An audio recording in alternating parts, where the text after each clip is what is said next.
O anime já começa naquele clima de pura confusão mental que a gente adora. O nosso protagonista abre os olhos e a primeira coisa que ele sente é que o mundo deu um giro de 180 graus e ele caiu do caminhão da mudança. Ele tá totalmente perdido, sem saber onde se encontra, como foi parar ali ou por que o teto parece tão longe. À frente dele, uma mulher sorri com um carinho que só uma mãe tem, exalando uma aura de paz. O instinto dele grita que ela é a progenitora dele, mas o cérebro, que ainda guarda as memórias frescas da vida passada, dá erro de sistema e tela azul. Ele lembra com clareza cristalina que a mãe dele era outra pessoa, com outro rosto em outro tempo. Quando ele tenta fazer um movimento brusco, tipo levantar a mão para entender o que está acontecendo, ele toma o primeiro choque de realidade. A mão é minúscula, gordinha, rosada e totalmente desajeitada. É a mão de um bebê. Ele mal consegue coordenar os dedos, que dirá se levantar. O cara simplesmente resetou a vida e virou um recém-nascido no modo hardcore da existência. Mas calma, que a bizarrice sobe de nível. Enquanto ele tenta processar essa informação de que virou um mini-humano, algo ainda mais místico acontece.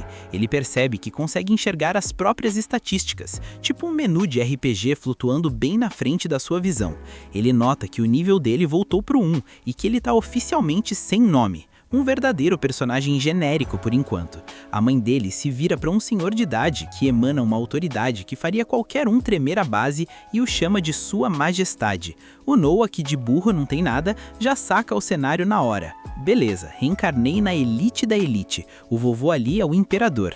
O velho, que não parece ser muito chegado em enrolação ou fofoca, decide ali mesmo que o nome do moleque será Noah Ararat e já carimba a testa dele com o título de 13º príncipe imperial. A realeza não perde tempo mesmo, né? O cara nasceu e em 5 minutos já tem cargo público, nome de herói de shonen e um feudo para chamar de seu.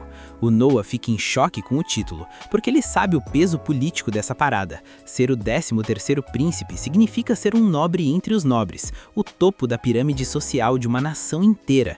Mas o imperador já manda a primeira missão. O feudo do moleque será Almeria. Para quem não conhece o mapa desse mundo, Almeria é a terra onde a galera do Clã da Água faz morada, um lugar estratégico e cheio de recursos. Assim que o imperador termina de falar, o menu de status do Noah brilha como se tivesse ganho um upgrade de luxo. A afinidade dele com o elemento água sobe para E+S. O Noah fica boiando porque ele nunca viu valores como esses em nenhum jogo ou na sua vida passada. O que diabo significa esse S ali? Será que é de super? De supremo? Antes que ele pudesse pensar, o imperador pede para um tal de Cruz, que deve ser o mago mais brabo da corte, mostrar as habilidades do Noah para todo mundo que tá na sala. O Cruz lança um encantamento de revelação e de repente os status do Noah são projetados no ar para geral ver. O susto é geral e o silêncio é ensurdecedor. O valor que o Noah tinha visto antes mudou de novo e agora tá absurdamente alto, quebrando todos os padrões conhecidos. A mãe dele comenta, toda orgulhosa e com os olhos brilhantes, que o poder dele está muito maior do que no momento do parto, o que indica um crescimento exponencial. O Cruz, com uma cara de quem viu um fantasma ou o boleto do cartão de crédito, manda a real. O moleque já despertou os poderes latentes. Todo mundo ali fica em choque total, porque ninguém nunca ouviu falar de alguém que alcance o ranking SS com essa idade, ainda mais um bebê que mal sabe o que é uma chupeta. Noah, percebendo que virou o protagonista apelão da temporada, só aceita que recebeu uma nova chance e que agora é um nobre de elite com um futuro brilhante e perigoso. O Império Mês, onde ele foi cair, é uma nação de guerreiros raiz, situada em cordilheiras brutas e geladas, com uma capital rica que vive uma verdadeira era de ouro. A riqueza lá gera mais riqueza, e a cultura floresce de um jeito resplandecente. O imperador é o patriarca de mais de 10 filhos, todos conhecidos como príncipes imperiais, venerados pelo povo como se fossem semideuses. Damos um salto no tempo, 6 anos depois. Noah agora é um garotinho prodígio e descobriu o segredo do seu sistema de status quebrado. Ele percebeu que as pessoas enxergam o poder dele de um jeito, mas para ele a interface mostra a verdade nua e crua por trás dos números. Para os outros ele é ranking SS, mas para ele aparece um +S maroto. Ele saca que essas adições vêm dos seus subordinados. É como se ele ganhasse um buff passivo por cada pessoa que jurasse lealdade a ele. Por exemplo, o S da água veio de Almeria, o feudo que ele ganhou. Outros bônus vieram das suas próprias donzelas e servos novos fiéis. Ou seja, se ele quiser ficar mais forte que o boss final, ele só precisa de mais gente trabalhando para ele. O nível dele pode aumentar de forma infinita, contanto que ele continue sendo um bom gestor de pessoas imperial. É a build perfeita para quem quer dominar o mundo sem suar a camisa. No dia a dia da mansão, o No é o auge da elegância e da fofura aristocrática. Ele sai do quarto todo arrumado com roupas que custam mais que um bairro inteiro, e as donzelas já começam o hype, elogiando como ele é educado, calmo e sereno. Elas comparam ele com outras crianças da mesma idade, que geralmente estariam destruindo os móveis, fazendo birraça ou comendo terra. Mas o No é um lorde completo. A razão é óbvia pra gente. Ele é um adulto com quilometragem de vida por dentro de um corpo de 6 anos. Mesmo assim, ele sabe que a biologia não ajuda, e as capacidades físicas dele ainda estão limitadas pela estatura. Durante o café da manhã, a Eveli, uma serva que é nota 10 em hospitalidade e eficiência, avisa que o príncipe herdeiro e o quarto príncipe resolveram fazer uma visitinha de surpresa. O Noah sabe que na política imperial não dá para dar o migué em gente desse calibre. Se o herdeiro chama, você vai. Ele para de comer na hora, limpa a boca com elegância e pede para ser levado até eles imediatamente. Frente a frente com a elite da família, o Noah se ajoelha em sinal de profundo respeito. Ele conhece o Albert Ararat, o segundo príncipe e herdeiro de 29 anos, um homem que exala um poder opressor. Também tá lá o Henry Darara, o quarto príncipe, que é mais simpático e diz que o Noah, com toda essa educação precoce, um dia vai ser um excelente chanceler pro império. O Noah faz o papel de bom moço, abaixa a cabeça e diz que vai se esforçar para não decepcionar. O Albert, com aquele olhar de quem tá jogando xadrez com a vida alheia, diz que trouxe um presente de aniversário atrasado. Ele bate palmas 2 vezes e a porta da sala se abre com um estrondo, deixando entrar uma aura escura, pesada e totalmente suspeita. Um homem entra lutando para carregar o que parece ser um caixão pequeno de metal negro.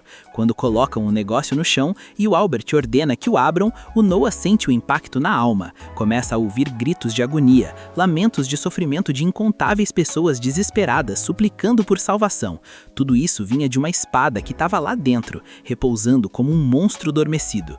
O nome da criança é Leviatã, a espada mágica de água conhecida como a mais forte do Império, mas também a mais amaldiçoada. O Albert, com um sorriso de canto de boca, pede pro Noah pegar a arma. O Noah sabe que recusar um presente do príncipe herdeiro é tipo assinar o próprio atestado de óbito ou pedir para ir de base mais cedo. Então ele respira fundo e segura a espada com as 2 mãos. Ela é pesada pra caramba. Parece que ele tá levantando um bloco de chumbo mágico, mas ele consegue erguer a arma. O Albert fica impressionado, mas não surpreso. Ele revela que cerca de 120 pessoas já viraram saudade, tentando dominar essa espada, morrendo de forma horrível. O Noah quase entra em pânico e as mãos tremem, mas o Henry intervém para tranquilizar o moleque, explicando que aqueles que não estão destinados a empunhá-la são mortos no momento em que a empunham. Como o Noah ainda está respirando, significa que ele passou no teste. O Albert conclui que alguém com afinidade SS de água consegue segurar a arma sem ser deletado da existência. Mas o Noah percebe a jogada suja. O herdeiro só deu a espada para testar se o irmãozinho ia sobreviver ou virar estatística. É o puro suco de toxicidade familiar. Lá fora, o Albert confessa pro Henry que tomou essa decisão porque o Noah é brilhante demais pro seu próprio bem. Ele acredita que justamente por ser tão talentoso, ele precisa experimentar o que é ser mordido pelo próprio poder ou pela sua mascote perigosa. Enquanto isso, naquela mesma noite, o Noah percebe que a Zoe, sua serva pessoal, está agindo de um jeito muito estranho, com o olhar perdido e os ombros caídos. O Noah, que tem olho clínico para detectar problemas, pergunta o que tá rolando. A Zoe tenta evitar o assunto, pedindo desculpas, mas o Noah insiste com firmeza, sem dar opção de silêncio. Ela se ajoelha, começa a chorar e revela a tragédia. Houve uma inundação terrível em Dozo, sua cidade natal. A fazenda onde ela cresceu foi varrida do mapa, e a mãe dela, que vive sozinha, agora está sem teto e sem trabalho. Pior ainda, os parentes da Zoe sugeriram que a mãe dela fosse trabalhar no distrito de Luzes Vermelhas, tentando vender a imagem de que ela serviu a um príncipe para conseguir clientes.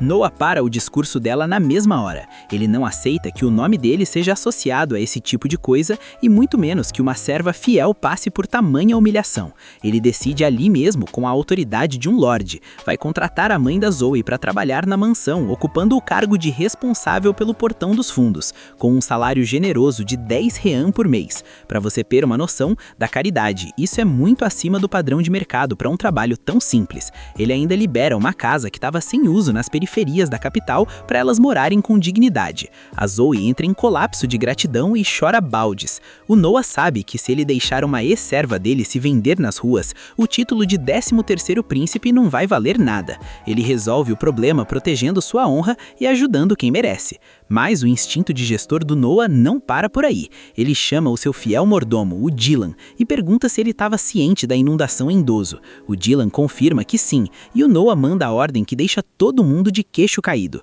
Compre o máximo de terras que puder naquela região. O Dylan e a Zoe ficam sem entender o mindset do moleque. O Noah então explica a lógica por trás da jogada. Quando um desastre natural acontece, sempre surgem vilões, agiotas e golpistas para comprar as propriedades das vítimas por um preço de miséria, aproveitando o desespero do povo. Ele quer garantir essas terras antes que os abutres cheguem, protegendo os meios de vida daquelas pessoas. O Dylan fica em choque com a previsão e a sabedoria do Noah, dizendo que nunca viu ninguém lidar com uma situação dessas com tanta maturidade. No fundo, o Noah só lembra das coisas ruins que viu na vida passada, mas ele guarda esse segredo a 7 chaves. O problema técnico surge.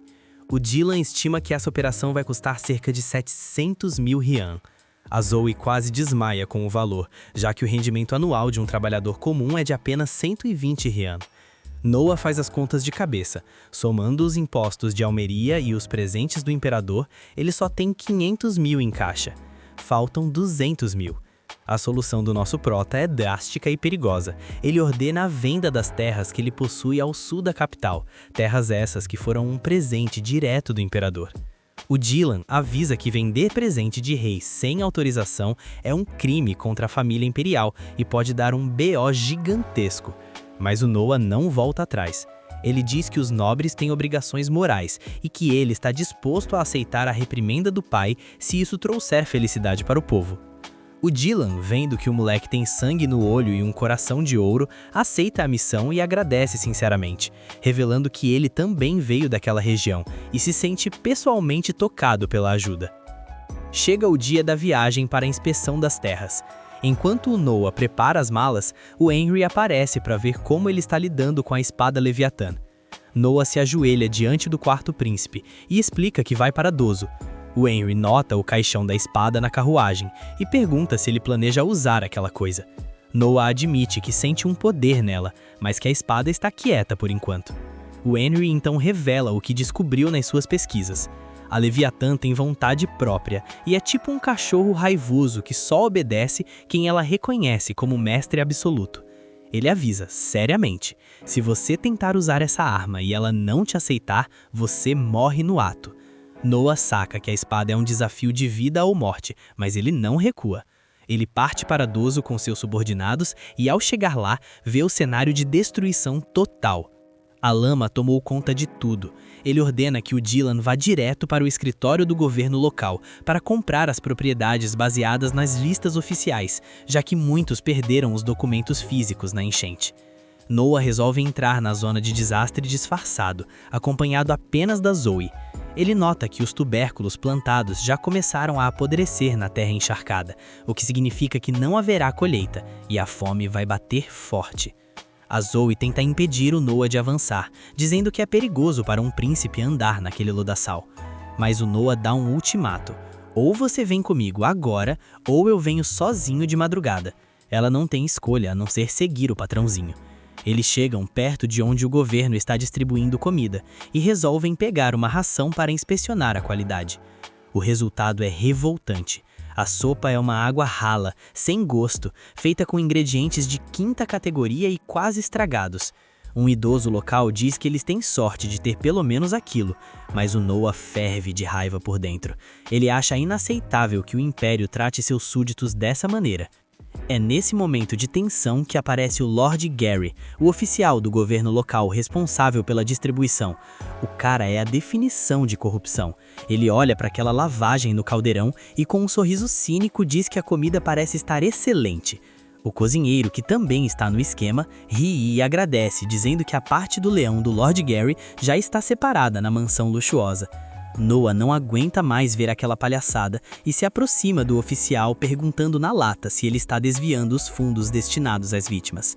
O Gary cai na risada, achando que o Noah é só uma criança atrevida e sem noção. Ele diz que o trabalho dele é duro e que pegar um pedaço do bolo é um privilégio de quem manda. O Noah avisa que chamar ele de criança é um erro fatal e que lucrar em cima da fome alheia é um crime imperdoável. O Gary perde a paciência, desenvainha a espada e ameaça o Noah, dizendo que insultar um oficial é o mesmo que insultar o governante daquelas terras, o tal de Rowan. Noah, com uma calma glacial que assusta, pergunta se Gary quer saber qual é a sentença para os crimes dele. Antes que o vilão pudesse atacar, o Noah decreta: a sentença é a morte. No exato momento em que ele pronuncia a palavra, a Leviatã voa magicamente para a mão dele. Noah sente o peso do poder e declara que se nasceu forte e rico, é seu dever usar esse poder para proteger os fracos. A espada reconhece a determinação do mestre e emana uma aura poderosa. Noah não hesita e decapita o Gary com um único golpe preciso. Os guardas tentam atacar para vingar o chefe, mas o Noah faz um movimento horizontal com a Leviatã e libera uma energia azul devastadora que abre um cratère imenso no chão, um buraco tão profundo que ninguém consegue ver o fim. Os sobreviventes entram em pânico total e fogem gritando por ajuda. Logo em seguida, o governante da região, Rowan Green, aparece com seus soldados, mas quando ele coloca os olhos no Noah, ele reconhece o 13º príncipe na hora e cai de joelhos, tremendo de medo. Ele explica que é um servo leal da casa do príncipe Henry e pede perdão por não saber da visita real.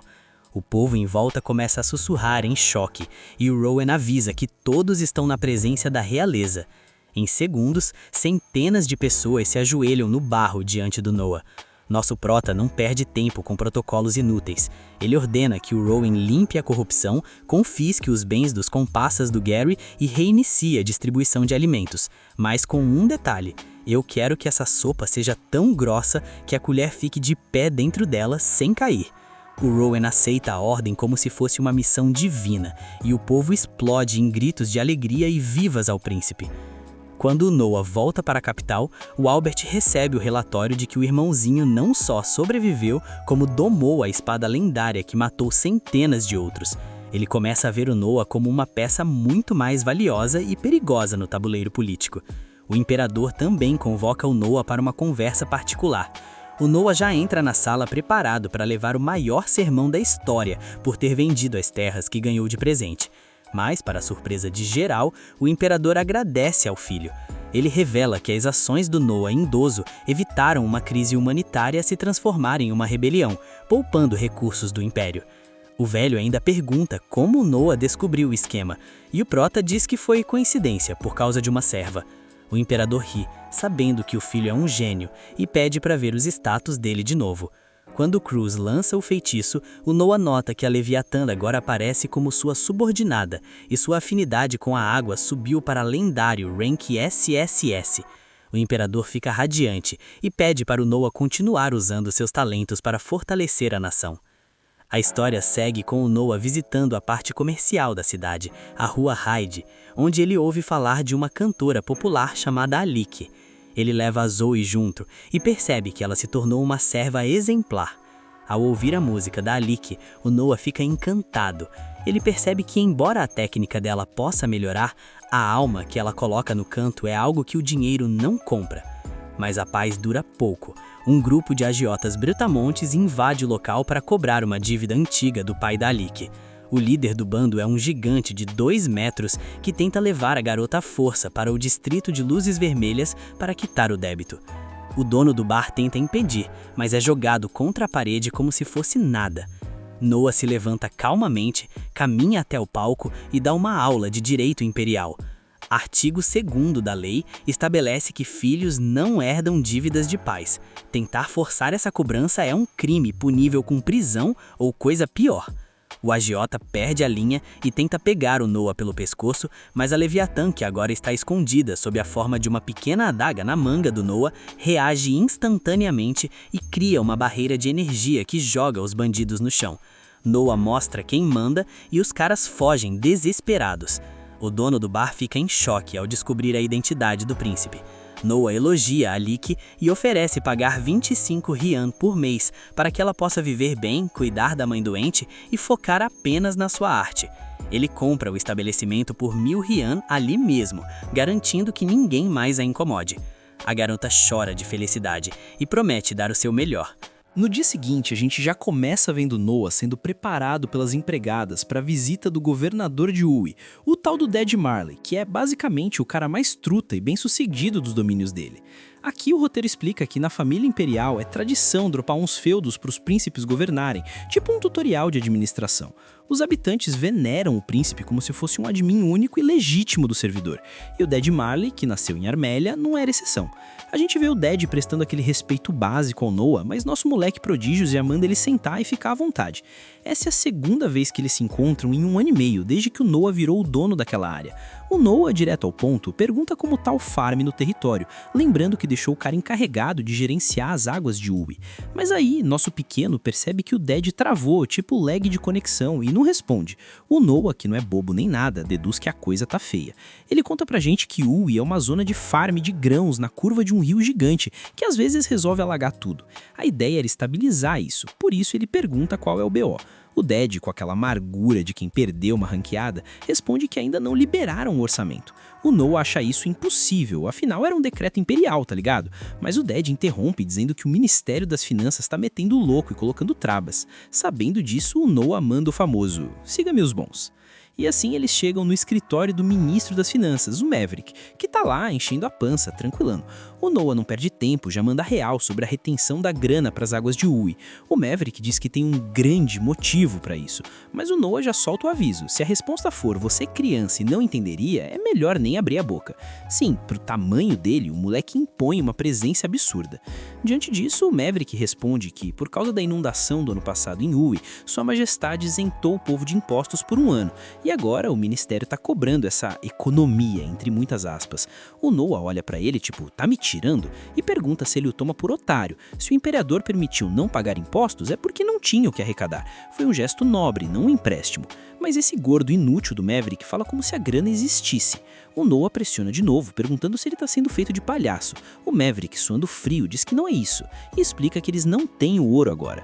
Aí ele fica nervoso e inventa uma desculpa na hora. Diz que estão construindo a residência de verão de Sua Majestade e querem fazer um palácio com vilas em volta, por isso precisam da verba. Só que o Noah sabe que isso é caô e uma ofensa ao imperador.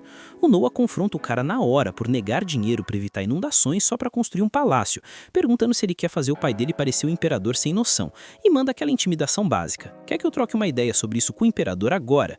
O Maverick vai de joelhos pedir desculpas na hora.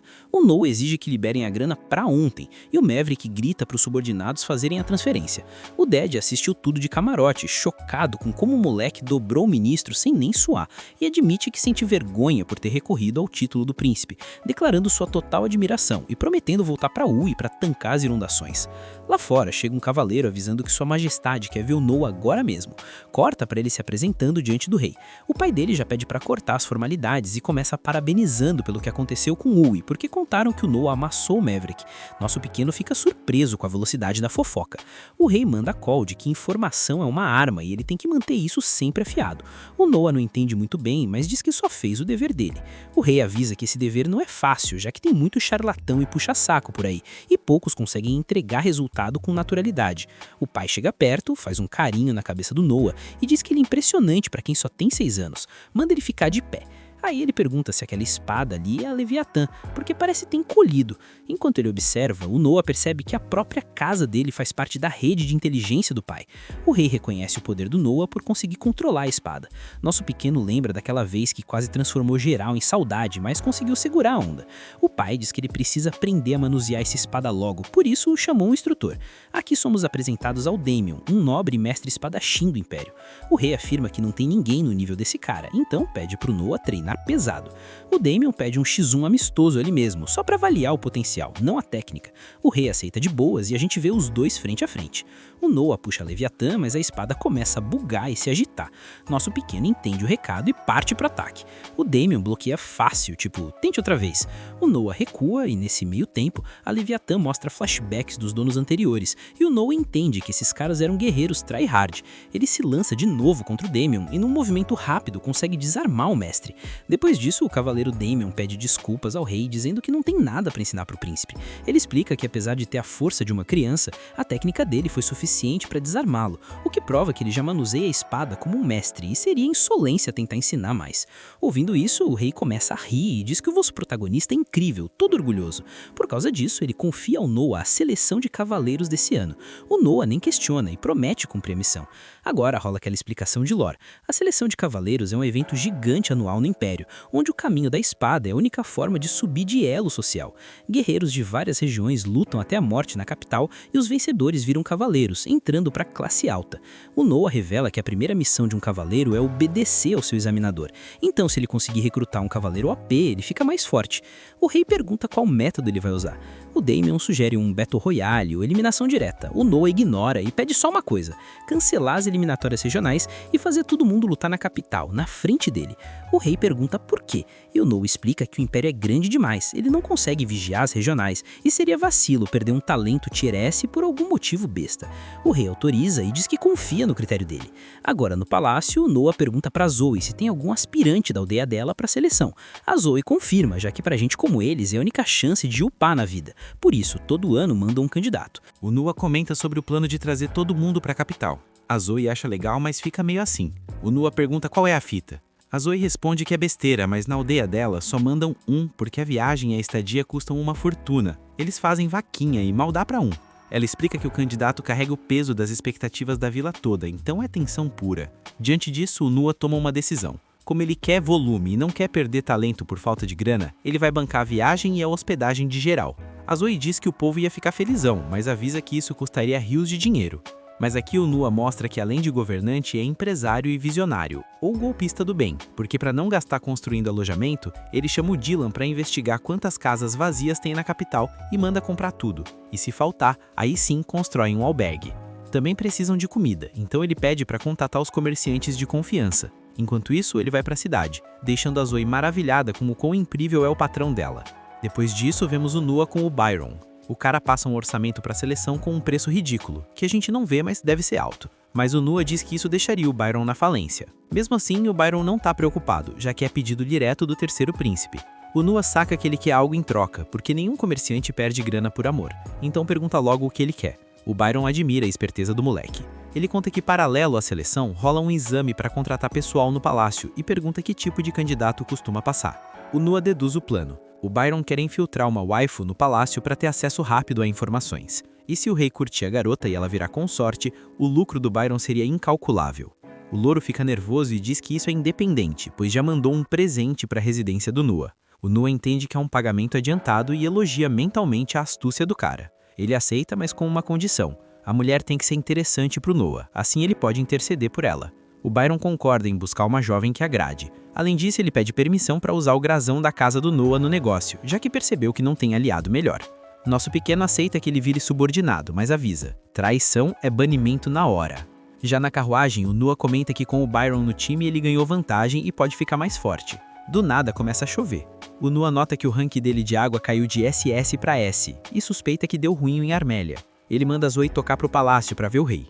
Chegando lá, o rei confirma que tem algo estranho em Armélia, mas admite que foi só intuição. Nisso chega um súdito avisando que estourou uma revolta em Armélia. Com essa info, o rei pergunta pro Noah qual é o tamanho da treta. O Noah pensa que com o rank de água dele caindo pela metade, parece que o poder foi cortado pela metade, mas na real é só uma fração. Então ele infere e diz pro rei que é uma revolta pequena. O rei confirma. Os reportes falam de umas 5.000 pessoas. Ele pergunta se o Noah quer ir lá resolver a parada ao território dele. O Noah responde que sem chances, afinal ele é uma criança e não tem XP de campo de batalha, além de não saber se os soldados vão obedecer. Ele sugere mandar qualquer um dos irmãos. O pai fica surpreso com a recusa, mas aceita, e pergunta quem ele sugere. O Noah sem hesitar responde: Henry. O pai pergunta por quê. O Noah diz que pela magnitude o lógico é um ataque frontal, especialidade do Henry, que é o irmão mais precavido. O rei concorda com a escolha esplêndida e manda chamar o Henry. Vemos ele junto com o nosso protagonista a caminho do local. O Henry pergunta se ele vai mesmo deixar passar essa chance de farmar mérito, lembrando que no Império acumular conquistas militares abre muitas portas. O Nua se justifica dizendo que foi tudo muito repentino e ele não tá buildado para isso, e que provavelmente só ia fazer os soldados irem de base à toa. O Henry reconhece a atitude precavida. Mas aí do nada o Nua sente a Leviatã apitar perigo. Ele manda parar a carruagem agora. O Henry pergunta o que houve. O Nua explica que a espada reagiu, o que significa que o alvo é ele. O Nua, não querendo envolver o irmão, sai correndo da carruagem ao mesmo tempo que vários círculos mágicos de água aparecem no chão e capturam ele. São assassinos cercando o moleque, mas nosso prota se liberta do feitiço com escudos. Um dos assassinos manda finalizar o garoto. Eles partem pra cima, mas o Nua usa Leviatã e derrota geral com um único corte. Com os inimigos no chão, o Henry se aproxima para ver os corpos. Ele menciona que, segundo os informantes, os rebeldes eram soldados a cavalo, mas não imaginava que teriam gente desse tipo. Ele lamenta não poder interrogar, mas o Nua tranquiliza, revelando que não mandou ninguém pro lobby, só deixou inconsciente, usando a intimidação da espada. Ele pede pro Henry cuidar deles e pergunta sobre essa história de soldados a cavalo, lembrando que Armélia quase não produz montarias militares. O Henry confirma, e isso acende uma lâmpada na cabeça do Nua. No dia seguinte, ele chama o Byron e pergunta se ele negocia perto de Armélia. O Byron confirma. Antes de continuar, o Nua avisa que se vazar algo dali, ele vai ser executado. O Byron aceita o risco. O Nua revela que tá rolando uma rebelião em Armélia e que a força principal deles é soldados a cavalo. Mostrando uma maleta, ele diz que tem 10.000 rines e manda o Byron comprar todo o forume, comida de cavalo, da região. O Byron aceita, mas pergunta sobre a comida para os homens. O Nua manda esquecer isso. Ele explica que Armélia não tem indústria equine e, segundo Henry, devem ter importado os cavalos. Além disso, roubar comida dos aldeões tem limite. Com isso, o Byron entende o plano. Se comprar comida para os soldados, haveria saques. Mas sem comida para os cavalos, a mobilidade deles acaba. O Nua confirma. O Byron, vendo o olhar sério do Nua, entende a jogada e reconhece a audácia, elogiando o brilho do moleque. Ele sai prometendo começar a operação já. Estando sozinho, o Nua supõe que com isso a batalha do irmão vai ficar no modo easy. No dia seguinte, Nua aparece frente ao rei, tipo aquela cena tensa de anime onde tu já sabe que coisa grande vem aí. Sua Majestade manda a real. Conseguiram fazer os assassinos da noite passada abrirem o jogo rapidinho demais, o que já liga o alerta. Eles confessaram que o plano dos rebeldes era sequestrar Noah e usar o moleque como moeda de troca. O rei nem questiona muito a veracidade, justamente porque os caras entregaram tudo fácil demais. Aqui ele até reconhece a astúcia de Noah, mas manda um relaxa, dizendo que tem seus próprios métodos para descobrir se aquilo era verdade ou só papo furado. Ainda assim, como pai, ele sente um alívio gigantesco por não terem conseguido capturar o filho, porque se isso tivesse rolado, o Império estaria num dilema daqueles que dá dor de cabeça até por protagonista mais bufado. No meio disso tudo, o rei comenta a estratégia de foragem, e isso deixa Noah de queixo caído. Tipo, o rei já sabia de tudo, mesmo a ordem tendo sido dada há poucos instantes.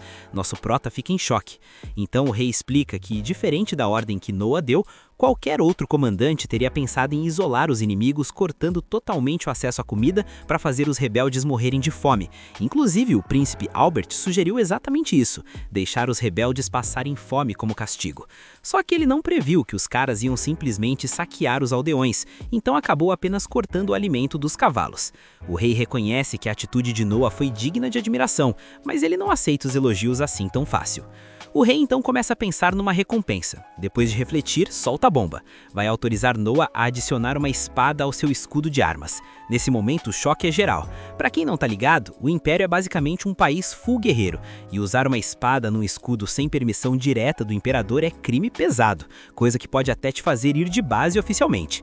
Agora, quando o próprio rei te concede isso, é simplesmente a maior honra possível. Sem enrolar, Sua Majestade manda Cruz emitir um decreto oficial carimbando tudo. Mais tarde, Noah se encontra com Byron. Ele explica que o forragem próprio para transporte é bem escasso, mas como ele conhece as rotas de entrega, não foi tão difícil assim resolver. Além disso, ele traz info quente sobre Kaf, o líder dos rebeldes. Pelo visto, o cara é extremamente rancoroso e vai fazer qualquer coisa para alcançar seus objetivos. Byron então manda aquele aviso clássico de amigo preocupado. Mesmo que pareça bobo, toma cuidado. Nesse exato momento, uma criada interrompe os dois, avisando que tem um homem gravemente ferido na entrada, dizendo que traz um informe urgente. Noah vai direto falar com ele. O cara se apresenta como capitão de um esquadrão do distrito de Adora, em Armélia, e já chega soltando o caos. Estourou uma revolta em Armélia. Ele não conseguiu apoiar seu superior e desertou só para vir avisar. Noah agradece verbalmente, até porque, ele já sabia disso. Ainda assim, ordena que cuidem dos ferimentos do capitão e mande entregar 1000 moedas de rines como recompensa. Isso deixa Byron completamente bugado. Depois, a sós, ele pergunta por que Noah fez isso, já que aquela informação não servia para mais nada. Noah admite que ele tem razão, mas diz que o simples fato do cara ter arriscado a própria vida para avisar já merece recompensa. Byron pensa um pouco e acaba concordando. Mais tarde, já em seu escritório, Noah tá lendo tranquilamente um livro, quando Soy entra cambaleando e cai no chão, completamente abalada. Ele corre para perguntar o que aconteceu. Soy mostra uma bolsa com 500 rines e revela que um desconhecido deu aquilo para ela. O sujeito disse que essa seria a recompensa se ela conseguisse fazer Noah beber um frasco de sonífero. Nosso prota entende na hora que o plano era dopar a bebida para ele apagar bonito. Sabendo que os rebeldes estão por trás disso, ele pergunta por que ela trouxe aquilo até ele. Soy responde que simplesmente não consegue traí-lo. Ela agradece pela ajuda que Noah deu à sua mãe e ao seu povo, mas entre lágrimas confessa que o desconhecido ameaçou matá-la se ela não obedecesse. Mesmo assim, incapaz de trair Noah, ela veio entregar as moedas e o sonífero. Noah fica em silêncio, tenta entender tudo e escreve uma nota. Em seguida, ele decide recompensar Soy. Se os desgraçados tentaram comprar a traição dela por 500 rines, ele, como bom senhor, vai adicionar um 0 a esse valor. Calma, não a esquerda para ferrar tudo, mas a direita para recompensar de verdade a lealdade dela. Soy diz que não pode aceitar, mas Noah insiste. Ela acaba aceitando, agradecendo entre lágrimas pela generosidade. Só que agora Noah precisa que ela faça algo para ele. Ele diz que vai tomar o frasco e pede que ela entregue quando ele ficar inconsciente. Soy recusa no começo, entra em pânico, mas no fim aceita. Depois disso, Noah manda ela se esconder, porque esses lixos podem tentar silenciá-la. Soy, ainda insegura, pergunta o que ele pretende fazer. E aí, corte seco de cena. De repente, vemos Noah despertando em um lugar estranho. Ele ouve os bandidos conversando, planejando apunhalá-lo com uma espada curta bem estranha, mas resolvem não usar ainda, porque o senhor Kafun mandou deixar isso como último recurso. Com isso, eles não fazem nada por enquanto. Noah entende tudo sem nem precisar pensar muito. Ele percebe que está amarrado de pés e mãos, então puxa a espada que tinha escondido na orelha, sim, na orelha, e como também não tiraram seu anel, e usa isso para cortar as cordas. Só então ele nota que está na parte traseira de uma carruagem. Antes de agir, ele pede para Leviatã mostrar suas memórias. Aí vemos que depois que ele apagou por causa do sonífero, os bandidos entraram, amarraram e Soy conseguiu fugir a tempo. Eles não a seguiram para não chamar a atenção dos guardas. Depois jogaram Noah na carruagem e meteram o pé. Com tudo isso esclarecido, Noah entende a situação e se levanta diante dos bandidos, que estavam acampados como se nada tivesse acontecido. Um deles reclama, perguntando quem foi o idiota que amarrou ele tão mal. Sem medo algum, os caras se aproximam e provocam, perguntando se Noah quer lutar, lembrando que da outra vez seu irmão o salvou, mas agora ele tá sozinho, solinho, sem plotear amor de amigo. Só que Noah responde do jeito mais seco possível. Com um único ataque, ele silencia o falador, que basicamente foi de base instantâneo. O clima pesa na hora. Ele diz que eles são só perda de tempo, porque se deixou sequestrar, achando que ia conseguir informações valiosas, mas no fim das contas, eles não passam de peões descartáveis. Furiosos, todos os bandidos sacam suas espadas e partem para cima dele. Noah simplesmente não se segura mais e vai passando todo mundo um por um, fazendo geral virar saudade sem cerimônia. Quando a poeira baixa, ele vê Zoe chegando acompanhada dos guardas. Noah já pergunta na lata por que ela veio, lembrando que tinha mandado ela se esconder. Zoe responde que ficou preocupada com ele e resolveu vir só por precaução. Mas agora tá ali, completamente surpresa, vendo que o garoto resolveu tudo sozinho, sem precisar de ninguém. Nesse momento, Noah pede pro cavaleiro que tá no comando não encostar nos bandidos, porque aqueles ali também são cúmplices dos anteriores. Só que, quando um soldado vai mexer em um dos corpos, uma espada cai no chão. O cara já ia pegar a arma, mas Noah manda parar na hora e ordena que todos recuem. Graças a Leviatã, ele consegue ver o miasma da maldição escapando de dentro daquela espada. Instantaneamente, Noah reconhece. É uma espada carregada com o rancor do ferreiro que a forjou, ainda vivo ali dentro. Todo mundo fica em silêncio, esperando para ver o que esse monstrinho vai aprontar agora. Noah conversa com Leviatã e pergunta se ele consegue fazer algo. A resposta vem sem palavras. A espada começa a brilhar e libera todo o miasma sombrio acumulado, disparando como um projétil em direção a um lugar distante. Aquilo atravessa as nuvens, corta o céu, sobe até o espaço e em questão de segundos chega ao destino. Sim, atravessando em cheio a testa do sujeito que forjou a espada, que convenientemente era ninguém menos que o líder dos rebeldes. Isso mesmo, o Sr. Kafun foi de base assim em modo sniper espiritual, sem nem entender o que aconteceu. No dia seguinte, Noa já está reunido novamente com o rei. Sua Majestade o parabeniza mais uma vez e pergunta se ele usou sua espada naquela façanha absurda.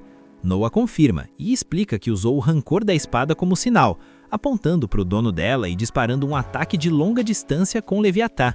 Com a morte do líder, a rebelião de Armélia foi esmagada em questão de instantes por Enri, encerrando o problema sem esforço extra. Agora vemos Noa em plena audiência, diante do rei e dos nobres, discutindo o destino dos envolvidos na rebelião. Levado pelo calor do momento, o rei ordena preparar bois e cavalos, afirmando que vai esquartejar todos eles. A galera da corte aplaude a decisão, achando aquilo o máximo. Só que Noa, com uma confiança absurda para alguém do tamanho dele, discorda. O salão inteiro cai num silêncio mortal. O rei pede uma explicação. Então, Papi Noa explica calmamente que o castigo deve seguir a lei, e a lei imperial diz o seguinte: pena de morte para o líder, enforcamento para parentes e cúmplices diretos e decapitação para o restante, de acordo com o nível de envolvimento. Além disso, ele ressalta que, apesar de esquartejar ser uma expressão comum, isso simplesmente não existe na legislação imperial. O rei rebate dizendo que eles mancharam sua honra. Noa, tranquilo como quem está lendo um manual, responde que se o próprio imperador violar a lei, o ordenamento público vai para o ralo. Por isso, pede que ele reconsidere. Depois de ouvir tudo, o rei reconhece o erro e agradece por ter sido corrigido. A galera fica em choque. Mesmo assim, o rei afirma que um castigo leve não satisfaz, então aplicará a pena máxima permitida pela lei, sem chance de redução. Pergunta Noa se ele concorda. O garoto responde que não tem objeção alguma. Com isso, o rei passa a responsabilidade ao primeiro-ministro. O público continua completamente atônito, não só pelo fato de Noa ter corrigido o próprio imperador, mas porque ele é só uma criança e nem piscou.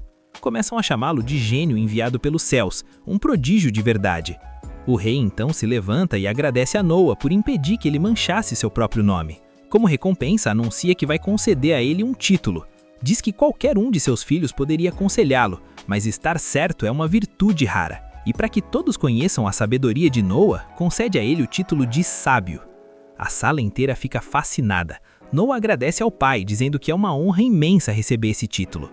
O rei comenta que gostaria que ele tivesse nascido alguns anos antes, mas o público já está ocupado demais bajulando o príncipe sábio para ligar para isso. Mesmo assim, desejam a ele uma longa vida. O rei então pergunta se Noa já escolheu os métodos que usará para as eleições. Noa responde que já tem algo em mente, mas vai mostrar em outro momento.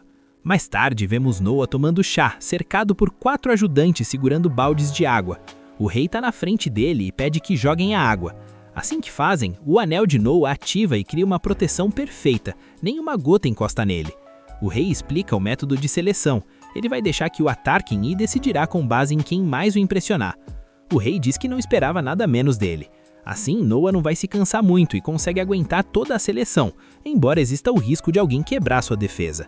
Mesmo assim, Noa aceita esse risco. Ele ainda revela que está preparado para enfrentar um oponente extremamente poderoso. O rei fica surpreso, mas sorri orgulhoso da coragem do filho, digna de um verdadeiro príncipe sábio. Mais tarde, o rei conversa com o primeiro-ministro. Ele menciona aquele comentário: gostaria que você tivesse nascido alguns anos antes, perguntando se o rei não achou que passou do ponto. O rei apenas sorri e diz que não vê problema algum em ter sido aconselhado ali mesmo pelo próprio filho, que ainda derrotou o inimigo sem nem pisar no campo de batalha. Reconhece, porém, que isso é algo sem precedentes e confirma o que já suspeitava. A espada do Noa tem um poder simplesmente aterrador. Então ele chama o ajudante Cruz para trazer aquilo. O rei explica que, segundo a lenda, o verdadeiro selo de Leviatã jamais deve ser quebrado, mas ele acha que talvez nem o Noa seja capaz de fazer isso. Confiança total do pai, diga-se de passagem. E já chegamos naquele pique com o torneio rolando solto. Se liga que a seleção de cavaleiros é o evento mais hypado do ano no Império Myris. Pra quem não manja, Myris é uma palavra antiga que significa guerreiro, e o lugar faz jus ao nome, sendo a nação dos brabos, onde o único jeito de subir na vida e ganhar cargo alto é no puro mérito militar. Essa peneira de cavaleiros é o que define o destino da galera. O exame sempre atrai uma multidão, mas esse ano o hype passou do limite, porque um dos príncipes decidiu ser o examinador, algo que nunca tinha rolado antes. A galera brotou em peso só pra tentar ver o cara por um segundo, e lá está o nosso protagonista, o Noa, jogando o fino da calma, tomando sua xicrinha de chá enquanto um candidato tenta acertar ele de todo jeito, mas não arruma nada contra o escudo do príncipe. O cara bateu tão forte e de forma tão bruta que a própria espada dele foi de base, quebrou todinha. O público já começou a achar que era perda de tempo, porque ninguém conseguia nem triscar no príncipe sábio. O imperador também tá lá de olho no evento, sentindo que o clima tá muito mais eletrizante que o normal, mas ele tá focado mesmo no resultado. Esse torneio serve pra garimpar talentos e ele tá doido pra ver quem o Noah vai draftar pro time dele. Com certeza vem coisa boa por aí. Outro participante tentou dar um show usando magia, um negócio visualmente absurdo e muito poderoso, mas por mais bufado que fosse o ataque, não fez nenhum risco no escudo do Noah, que continuava lá focado no seu chá. E como o sol já estava indo de arrasta pra cima e a noite chegando, parecia que ninguém ia passar no teste hoje. Porém, ainda restava uma última candidata e a senhorita para bem na frente do nosso príncipe. Dava pra ver que ela estava com o nervosismo no talo, mas tentou manter a pose e quando soltou o ataque, o Noah teve que spawnar o escudo instantaneamente. Só que não adiantou nada, porque a mina simplesmente quebrou a defesa dele. Ela viu que ainda dava pra atravessar e botou mais pressão e força, até que o escudo virou patê, estraçalhado no chão. O problema é que, sem querer, ela acabou dando um corte no Noah. Na mesma hora, ela entrou em choque, começou a pedir desculpas desesperada e cheia de medo, mas os guardas já cercaram a coitada e não deixavam ela nem respirar. A galera já estava imaginando que ela ia ser banida da vida por ter ferido o príncipe. Mas o Noah se colocou na frente e mandou soltarem a garota. Logo em seguida, ele perguntou o nome dela e ela respondeu que era Shirley Grants. Para surpresa de geral, ele mandou um "você passou". O Noah disse que não tinha revelado os critérios antes, mas que ela estava aprovada e pronto. Quando o povo viu que ele estava perdoando quem machucou ele, geral ficou em choque com a grandiosidade do cara. E o Noah não parou por aí, já meteu o convite para ela ir na casa dele, comentando que a armadura dela era top. A Shirley explicou que aquela build estava na família dela há gerações. Mas antes de continuar o papo, ela perguntou se era sério o que tinha passado e se não ia rolar um castigo. O Noah mandou a real. Ferir ele sem querer não é crime, até porque foi ele quem deu a ordem para atacarem com tudo. Nesse momento, ele pediu para ela levantar e repetir o ataque. A Shirley ficou meio sem entender nada, mas ele lembrou que um cavaleiro precisa obedecer às ordens de seu mestre. A Shirley pediu desculpas e seguiu o comando, se concentrando o máximo que podia. Ele subiu o escudo de novo, mas dessa vez o ataque dela não fez nem cócegas. A mina ficou bugada e o Noah explicou que se ele quisesse, teria se defendido antes tranquilamente. Ele não foi ferido por acidente e reforçou que o dever do cavaleiro é a lealdade absoluta. Ao atacar ele para valer, ela provou que não ia ficar se contendo por medo do status dele. Ela foi pra cima com sangue nos olhos mesmo depois de ter visto sangue, e isso pra ele é o talento necessário. Vendo a determinação do príncipe, a Shirley ajoelhou e jurou lealdade eterna. Foi um gesto meio teatral, mas o Noah curtiu. Além disso, quando ele checou os status dela, viu que a mina tinha dado um baita buff nos parâmetros dele. Logo depois bateram na porta. O Wood trouxe um médico para dar um check-up no nosso prota e o Noah achou que eles estavam sendo exagerados demais. O doutor avisou que, por sorte, o corte não atingiu ossos nem tendões, o que deixou a Shirley bem mais relaxada. Por outro lado, ela comentou que era bizarro como curavam cortes ali, já que na vila dela nem existia médico. O Noah ficou intrigado e perguntou o que faziam com os doentes lá. E a Shirley contou que uma anciã rezava por eles para purificar o mal. O doutor explicou que isso é o padrão em vilas mais pobres. E ouvindo isso, o Noah perguntou se para ser médico precisava começar como aprendiz. O cara confirmou, e então o Noah deu a primeira missão para Shirley. Ela teria que buscar as crianças mais esforçadas da vila dela para que o Wood as treinasse como aprendizes. E como ele é o príncipe, não teve nem como o doutor recusar. O Noah ainda avisou que ia pagar todos os gastos, porque queria formar médicos para cuidar da galera da vila. A Shirley ficou tão grata que só faltou beijar o chão, mas o Noah lembrou que agora ela é uma cavaleira e cavaleiros não fazem essa reverência. Ele já sacou que vai ter que ensinar etiqueta pra ela. Depois disso ele se despediu e na manhã seguinte vemos a Shirley já se preparando, toda orgulhosa por agora fazer parte da elite dos cavaleiros. Quando ela tava descendo, deu de cara com a Zoe, que perguntou se ela tinha dormido bem. A coitada admitiu que não conseguiu pregar o olho porque não estava acostumada com tanto luxo. Ela percebeu que até a casa dos servos do príncipe era nível mansão. Enquanto elas caminhavam, encontraram um grupinho de servas num papo super animado. A Zoe perguntou qual era a fofoca e descobriu que elas estavam lá, todas iludidas, fantasiando sobre quem seria a sortuda que ia casar com o senhorito Noah. A Shirley tenta meter aquele migué de que o Noah só tem 6 aninhos de idade, mas as servas já cortam o barato dela na hora. Elas explicam que no Império o sistema é bruto. Os outros príncipes casaram tudo bem antes de atingirem a maioridade, que é os 15. Por causa disso, as fofoqueiras de plantão já estão num hype absurdo, fantasiando com as princesas e garotas mais bonitas de outros impérios que poderiam fechar esse chip. Lá em Armélia, por exemplo, o boato é que tem uma menina da família Anjo que seria a dupla perfeita para o nosso patrão. A Zoe acha isso uma falta de respeito sem tamanho, mas outra menina manda o papo reto. Isso só mostra o quanto o príncipe é popular, tipo um idol de K-pop medieval. O negócio tá tão louco que não para de abrir café na rua em frente à mansão, e o lugar vive lotado de mulheres esperando o Noah dar as caras, só pra ver se ele nota elas. Elas lembram que a Evelyn sempre fala que não existe príncipe mais gente boa que ele no mundo, então é óbvio que a popularidade dele ia estar no teto. Aí as meninas começam a aloprar a Zoe, porque ficaram sabendo que ela começou a treinar magia no off, e já sugerem que ela tem alguma intenção oculta com isso, querendo se destacar pro mestre. A coitada diz que só quer ser útil e servir bem o Noah, mas fica com tanta vergonha que sai fora na mesma hora, o que as outras acham a coisa mais adorável do mundo. Mais tarde, chega um representante dos cavaleiros com o relatório final do evento deste ano. O cara avisa que os novos recrutas são de um nível absurdo e que a Ordem dos Cavaleiros está super agradecida pelo Noah ter dado essa força. Mas o nosso prota é recíproco e manda que é isso, vocês que fizeram um trabalho pesado de gestão. Ele pede pra Shirley escoltar o convidado até a saída, e quando o cara já tá saindo, ela faz aquela reverência caprichada e agradece por ele ter vindo. O cavaleiro racha o bico e explica que não precisa dessa formalidade toda, porque agora eles são companheiros de armas, parças de guerra. Ele até comenta que o príncipe provavelmente mandou ela fazer isso, só pra ela aprender como as coisas funcionam na prática. Como o cara é veterano, ele deixa um conselho de ouro pra ela. Você nunca vai quebrar a cara se for sempre leal a esse príncipe. Ele bota a maior pilha pra ela se esforçar ao máximo, e a Shirley volta pro posto com sangue fervendo de motivação. Quando a noite cai, o Noah decide fazer uma festinha para comemorar o sucesso da seleção de cavaleiros. A Alec tá lá soltando o vozeirão, e como sempre, a voz dela soa incrível, enquanto nosso prota recebe os parabéns do Alan e da filha dele. A Shirley tá parecendo criança que se perdeu na Disney, olhando para cada canto da festa chocada, porque aquele mundo de luxo é totalmente novo para ela. O Noah já manda o Alan e a filha irem aproveitar o rolê e não perderem tempo ali puxando o saco dele. Mas antes de saírem, ele solta o código. Diz que ali só tem comerciante que tem esquema com a casa dele, então eles já sabem o que fazer para movimentar os negócios. O Alan saca a malandragem na hora e já entra em ação. Nesse momento, Alec termina a performance e geral começa a aplaudir. O Noah fica todo orgulhoso vendo que a build de cantora dela tá evoluindo rápido. Mas aí a Zoe aparece com uma carta na mão. Ela tá com uma cara de preocupação, dizendo que nem sabia se devia entregar aquilo, mas que estava endereçada direto pro protagonista. O Noah já vai pro canto conferir o que é. As meninas ficam tensas porque não tem nada escrito no envelope e pedem pra ele ter cuidado porque podia ser uma armadilha ou qualquer coisa perigosa. O Noah tranquiliza elas, porque sabe que com o Leviatã ativado, nada passa despercebido.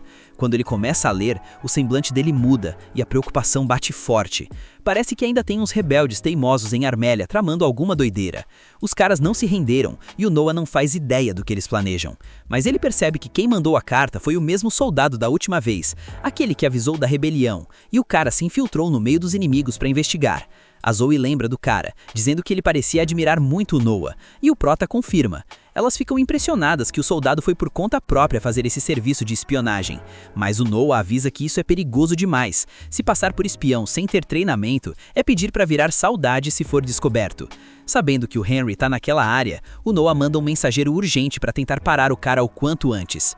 Ele faz a Zoe preparar tudo na pressa, mas na manhã seguinte chega outra carta que ele lê com um aperto no coração. O Noah fica mauzão porque do jeito que ele previu, o soldado foi pego e os caras começaram a torturar ele sem dó.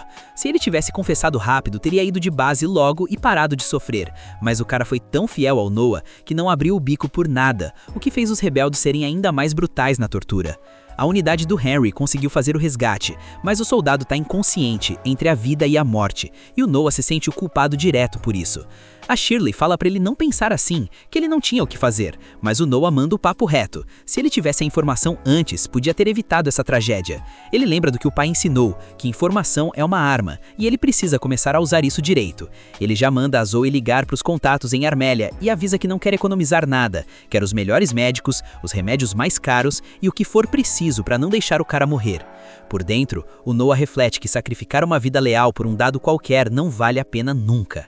A Shirley fica ali, só sacando como o coração do príncipe funciona.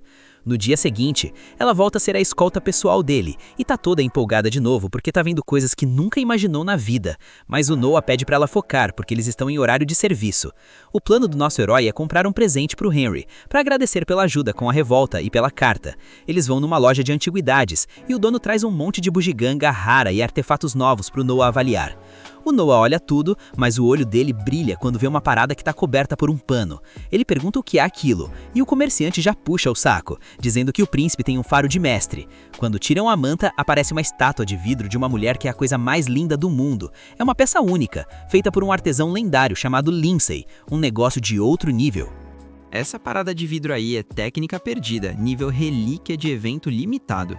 O comerciante manda o papo de que só existem 2 estátuas da deusa iguais a essa no mundo todo. O Noah dá aquela analisada de pro player, olha de cima a baixo e fica hipnotizado pela peça. Ele decide levar na hora e pergunta se 10 mil pratas tá suave. O dono da loja quase cai pra trás de alegria, diz que com certeza, mas o Noah é tão brabo que entrega bem mais que os 10 mil. O extra é a gorjeta, porque o cara trouxe um item lendário pro shopping do príncipe. Só que aí, do nada, quem aparece? O Oscar, outro irmão do Noah. Ele soube que o caçula tava batendo perna ali perto e resolveu dar um salve. O Oscar já chega perguntando se ele achou algum loot valioso, mas quando bate o olho na estátua, o clima muda. O cara fica até meio murcho, porque ele já tinha a primeira das 2 estátuas que existem no mundo. Ele tava doido para colecionar o set completo e agora viu que o Noah dropou a peça que faltava. E aí, o que o Noah faz? Tu não vai acreditar. O moleque simplesmente pega a estátua e estraçalha ela no chão. O barulho do vidro quebrando deixou geral em choque. Tipo, que raios você acabou de fazer, doido? O Noah, tranquilão, diz pro comerciante relaxar, ficar com o dinheiro e ainda solta mais um bônus pelo transtorno. A única condição? O lojista tem que espalhar o boato na Rua do Cobalto, onde a galera dos tesouros se junta, que a segunda escultura apareceu, mas foi de base e quebrou. O Oscar fica de queixo no chão, mas logo saca a jogada de gênio. Agora que a estátua dele é a única que sobrou no mundo inteiro, o preço dela vai disparar pro infinito. É o puro suco do capitalismo. Escassez gera valor. O Noah diz que tesouros são de quem chega primeiro, e embora sinta um pouquinho de pena da obra da escultora, o que importa é o lucro do irmão. O Oscar admite que só foi ter esse raciocínio depois de adulto, e confessa que tá devendo uma pro maninho. Ele se despede, e o Noah volta pro dilema de ter que escolher outro presente. Na saída, o Noah percebe que a Shirley tá com aquela cara de não tô tancando. Ele pergunta o que foi e ela confessa que, embora entenda a lógica, destruir um tesouro daqueles foi bizarro. Mas o Noah manda a Red Pill definitiva. Shirley, tesouros de verdade são outra coisa. Aquilo era só um objeto. Ele explica que tesouro real é quem arrisca a vida para trazer informação, quem se mata de trabalhar para não quebrar a confiança dele, ou quem jura lealdade e dá o sangue para ajudar por menor que seja o esforço. Ele olha fixo para ela e solta. Os verdadeiros tesouros são as pessoas. Você, por exemplo, é um dos meus tesouros. A Shirley fica sem reação, com o coração errando a batida, enquanto Noah diz que ela aprendeu muito sobre ele nesses dias. Ele sai caminhando, e a mina fica ali, embobada, achando que ele parece um rei épico saído de um teatro. Ela sai correndo atrás dele, toda feliz, gritando que vai seguir ele pro resto da vida. Por dentro, o Noah só pensa que quer farmar ainda mais tesouros humanos para quando ele crescer e for pros seus próprios domínios. E se liga no time skip. A gente dá um salto de 6 anos no tempo. O Noah agora tá com 12 anos, com aquela vibe de príncipe sábio evoluída, e tá se despedindo de boa parte das suas servas para seguir para uma nova fase. E olha só, mesmo com o tempo passando e o visual não mudando muito, o comportamento do nosso protagonista continua o mesmo. Por exemplo, enquanto ele tá lá tomando aquele chá da tarde de lei, percebe que uma das empregadas tá com uma pulga atrás da orelha. A novata se chama Gigi e conta pro Noah que já faz 3 dias que não param de chegar presentes de aniversário para ele. Ela acha isso uma loucura total, mas pro Noah é apenas uma terça-feira comum. A Zoe até comenta que no ano passado, a festa de entregas durou uma semana inteira. A novata quase cai dura. E o pior é que ela nem sabe da missa à metade.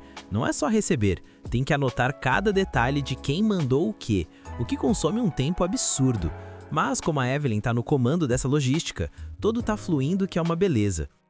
Deixando essa parte social de lado, a história nos confirma que o nosso príncipe sábio agora tá com 12 anos, e em reconhecimento aos seus feitos lendários, tipo domar o Leviatã, o imperador o designou para o Ministério de Assuntos Militares. Ou seja, o moleque tá cuidando das forças imperiais, embora tenha alguém com uma patente maior que a dele no momento. E o nosso prota foi justamente visitar esse figurão, que por acaso é ninguém menos que o Henry. Obviamente, o Noah é super bem recebido pelo irmão, e a galera já o respeita num nível absurdo, chamando ele direto de príncipe sábio. Aparentemente, o Henry mandou chamar o Noah porque queria a opinião dele sobre uma treta específica. Ele mostra que o imperador decretou que um tal de Ray lidere um exército para acabar com uma rebelião na fronteira sul. Aquele lugar tá cheio de bárbaros que estão se aproveitando da diplomacia do império. Então, a ideia é mandar um exército para mostrar quem é que manda e impor a diferença de poder. E o tal Ray que vai liderar essa missão tá ali na frente do Noah. Ele é o braço direito do Henry, admirado por ser um grande guerreiro e ter um dom para estratégia. Sem dúvida, é o cavaleiro mais brilhante a serviço do Henry. Mas o Noah, com aquele olhar clínico, só quer saber uma coisa e pergunta na lata: quantos soldados você tem? O Ray fica tão chocado com a pergunta que hesita em responder. O clima fica tenso, porque na teoria ele só perguntou um número. Mesmo assim, o cara tá suando frio para responder. O Henry até questiona o Noah do porquê desse interesse nas cifras, mas como sabe que o irmãozinho é um gênio, vira pro Ray e pergunta: o que raios você tá escondendo? O sujeito não tanca a pressão e cai de joelhos na hora pedindo perdão. O Henry fica pistola, mas o Noah, mantendo a calma, tenta tranquilizar a situação. Ele explica pro Ray não ter medo. Afinal, o dever de um general é aumentar o número de tropas mesmo. A intenção não é jogar a culpa nele. Normalmente não haveria problema, já que esses números inflados servem como método de intimidação. O Henry entende a lógica. Mesmo que seja mentira, mete mais medo dizer que tem 100 mil homens. Mas então, qual é o BO dessa vez? O nosso prota manda a real. Dessa vez é diferente. O imperador ordenou acabar com eles. Por isso ele perguntou o número real. Ele precisa da verdade nua e crua. Segundo Ray, são apenas uns 2.000 homens reais. O cenário não é bom, mas ele precisa garantir essa cifra. O Noah começa a assinar um papel e pede para o Ray levar ao ministro das Finanças. Ele vai solicitar fundos para mais 2.000 homens como gastos imprevistos, e essa grana vai direto para o Ray. O cara não entende nada, mas o Noah explica. Ele pode ficar com o dinheiro, mas em troca, o Noah não vai aceitar nenhuma derrota. O pobre Ray quase tem um treco, mas entende o recado. O Noah é tão bom na manipulação que o Henry acha que ele está tratando o general como se fosse um cachorrinho adestrado. Depois dessa aula de política, os príncipes saem do local e o Henry lembra que o irmão ainda não pisou num campo de batalha. O Noah confirma, e isso o lembra que apesar de ter 12 anos, suas estatísticas físicas ainda estão no nível 1. Ele supõe que seja por causa das normas da família real. Acontece que muitos filhos da realeza morrem cedo. Oficialmente dizem que é doença, mas a realidade é mais cruel. Rola muito envenenamento nas disputas de poder internas. De qualquer forma, a vida de um herdeiro é sagrada. Sem ordem imperial, príncipe não vai para a guerra até crescer. O Henry diz que agora, com 12 anos, ele precisa de experiência para ganhar prestígio antes de assumir suas terras. O Noah diz que topa, mas só quando o imperador der o ok. O Henry concorda, até porque com aquela espada mágica, o moleque não vai passar sufoco. Noah, curioso, continua perguntando qual foi a primeira batalha do irmão, mas a conversa é cortada por uma garotinha correndo desembestada, parando bem na frente da carruagem e fazendo tudo frear bruscamente. Outras crianças vêm atrás, fugindo de uns vândalos que estão na cola deles. Os bandidos tratam as crianças como brinquedos, dizendo que correr é inútil, enquanto os pequenos só imploram por ajuda. E como sempre, os NPCs ao redor não fazem nada. O Noah desce e manda pararem. Os ignorantes mandam o anão não se meter. Mas o Noah, com a maior calma, pergunta se eles têm registro ou certificado para aquele negócio. Ele quer saber porque, segundo a lei, tráfico de pessoas sem registro é crime grave. Os vândalos ficam bravos e mandam o "toma aqui teu registro", tentando agredir o garoto. Mas o nosso prota, com uma delicadeza ímpar, invoca a espada e começa a derrubar um por um. A destreza é tanta que a galera em volta acha que ele é um mestre espadachim e se pergunta de onde saiu esse prodígio. O Henry também acha o trabalho esplêndido e as crianças olham com pura admiração. O Noah se aproxima para confirmar se eram traficantes e, chorando, um deles diz que queriam vendê-los por uma fortuna. Antes que o papo continue, aparece um senhor com uma cara muito feia e desagradável, dizendo que é uma honra conhecer o príncipe sábio, mas que já deu. Ele conta na maior cara de pau que ganha a vida negociando jovens e que não vai dizer o nome, mas deixa claro que é um dos homens a serviço de Gilbert, o primeiro príncipe. Noah analisa a situação. O cara parece saber quem ele é, e se tá usando o nome do irmão mais velho como escudo para mandar ele não se meter, pode ser verdade. Isso coloca o Noah numa sinuca de bico. Com tanta gente assistindo, o velho nojento sugere que ele faça vista grossa, para não causar alvoroço.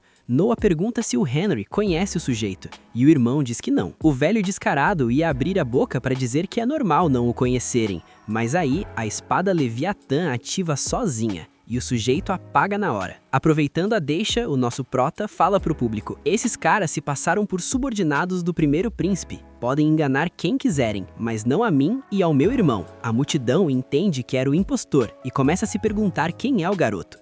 O burburinho rola e reconhecem ele como o príncipe sábio, o benfeitor da cantora Alei. Vendo que é realeza, a poeira baixa. Noah manda prenderem os homens e levarem para a mansão do primeiro príncipe, sob a acusação de manchar o nome dele em público. Enquanto isso, ele vai cuidar das crianças. Mais uma vez, o Henry acha que o Noah resolveu o problema de forma genial. O Noah fica aliviado que funcionou, porque se eles realmente trabalhassem para o Gilbert, não daria para eliminar assim fácil. Mas se ele não fizesse nada, confirmaria que o Gilbert está envolvido com tráfico de escravos. Tratando-os como impostores, ele joga a bomba no colo do Gilbert, que vai ter que se livrar deles.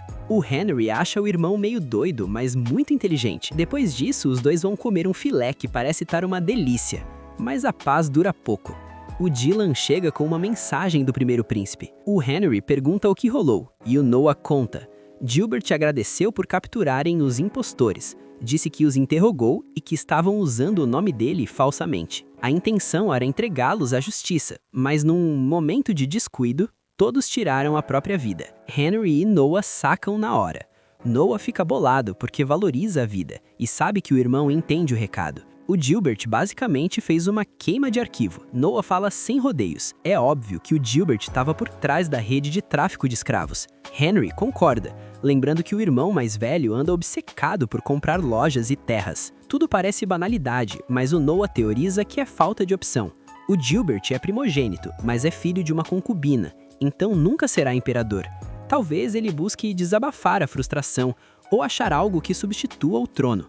Por isso os negócios escusos. O Henry, que já vive impressionado com o irmão caçula, acha incrível ele deduzir tudo isso. O Noah acha óbvio, mas agradece. Quanto às crianças, nosso prota garantiu que ninguém mais vai poder vendê-las. Agora são livres. Mas vendo a reação delas, Noah pergunta se tem para onde ir. A resposta é triste. Não. Um foi vendido para pagar a colheita, outro para pagar o enterro da mãe. Pais terríveis. Noah sabe que se devolvê-los, serão vendidos de novo. Então ele diz pro Dylan que vai assumir a responsabilidade. Vai arrumar teto, trabalho e educação para quem quiser estudar. O Dylan diz que é o de sempre, vindo do Noah. Uma das meninas pergunta se ele vai comprá-los, e o Noah nega. Eles podem ir embora quando quiserem. A única coisa que ele não tolera é traição. As crianças nem entendem o conceito direito, mas o Dylan, aquele velhinho gente fina, diz para agradecerem e servirem de coração. Todos agradecem em uníssono. Vindo isso, a Shirley lembra que pro Noah gente é tesouro. Na manhã seguinte, Noah chama a Evelyn. Ela achou que era sobre os presentes de aniversário, mas o papo é sério. Ele entrega uns papéis importantíssimos, a nomeação dela. A partir de agora, ela vai governar uma pequena zona de Armelia. Com isso, ela vira funcionária de pleno direito. A Evelyn fica feliz, mas nem tanto. Governador é muita responsa e um salto na carreira, mas ela quer continuar servindo o senhorito dela, não quer se separar. Noah insiste, dizendo que observou o potencial dela por anos e que é um desperdício ela só servir chá. Se ela mandar bem como governadora, prova que o Noah tem bom olho para talentos. Evelyn se sente honrada e sai toda contente com a missão. A Shirley, que tá sempre na cola do prota, vê que ele é incrível.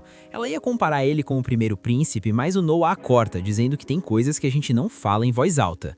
Ela pede desculpas, mas continua pensando, o Noah é brabo demais. Pouco tempo depois, o nosso prota se reúne com o pai, o imperador, que já tá sabendo que ele protegeu a honra do Gilbert. Noah diz que foi coincidência e só prendeu quem quebrou a lei, mas por dentro sabe que o irmão mais velho é astuto. Em vez de esconder, fez parecer que não tinha nada a temer. O imperador, testando o filho, pergunta qual a punição para tráfico ilegal. Noah recita o Código Penal. O líder perde o braço dominante e os outros vão para o serviço militar obrigatório. O imperador confirma com o ministro e fica todo orgulhoso do garoto. Ele pergunta como foi o confronto, sabendo que os bandidos tentaram reagir. Noah diz que conseguiu se defender. O pai sabe que perguntar se ele tá bem é bobagem, e, sendo honesto, diz que se fosse ele disfarçado, teria dado uma surra neles. O ministro alerta: Majestade, isso seria crime de lesa majestade, punido com pena capital. Todo mundo ri da piada, mas o Noah manda o nerd emoji. Na verdade, não. Se a identidade do monarca é desconhecida, a lei de lesa majestade não se aplica. Seria agressão comum. O silêncio reina, todo mundo gela com a correção. Até o Noah percebe que foi longe demais com o tecnicismo. Faltar com respeito ao imperador é tenso, e ele pensa que devia ter ficado quieto. Ele até tenta se desculpar, mas o pai começa a rir alto e diz pro ministro: "Ganhei a aposta." Aparentemente, eles apostaram para ver se o Noah defenderia a lei cegamente, não importando quem estivesse na frente. Foi só um teste. O imperador levanta e solta a bomba. Noah agora é o novo ministro da Justiça. A galera ao redor entra em choque e começa a ovacionar. Príncipe Ministro da Justiça. O pai tá explodindo de orgulho.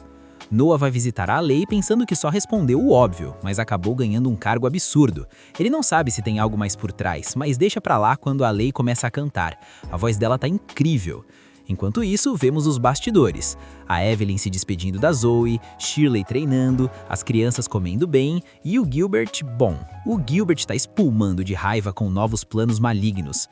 Por fim, o imperador recebe uma confirmação que o deixa triste. Ele pede pro ministro cuidar disso. Mais tarde, a gente vê o nosso prota finalmente chegando para bater ponto. O local é o Ministério da Justiça, e é logo de cara que ele conhece o Vini, ou o Vini pros íntimos, o vice-ministro. O cara tá só um degrau abaixo do nosso protagonista no organograma, mas como o Noah é muito jovem, o Vini não bota muita fé que o moleque tem talento. Por isso, ele já pede pro Noah fazer um resumão do que veio fazer ali. O Vini explica que o trabalho envolve duas buchas principais: coordenar todos os tribunais do Império e processar os crimes que rolam na capital. Além disso, em casos pesados, como a rebelião de Armeli, a tradição manda que o Ministério ou o próprio Imperador julguem crimes de alta traição. Resumindo, eles também funcionam como um tribunal convencional. O Noah, sem perder tempo, pergunta na lata quanto eles recebem de suborno. O Vini tenta meter o louco dizendo que não faz isso, mas o Noah deixa claro que não tá ali pra punir, só que é real. O Vini percebe que não dá pra enrolar o príncipe e abre o jogo. Ele é um dos que menos aceita propina, tirando só uns trocados por ano.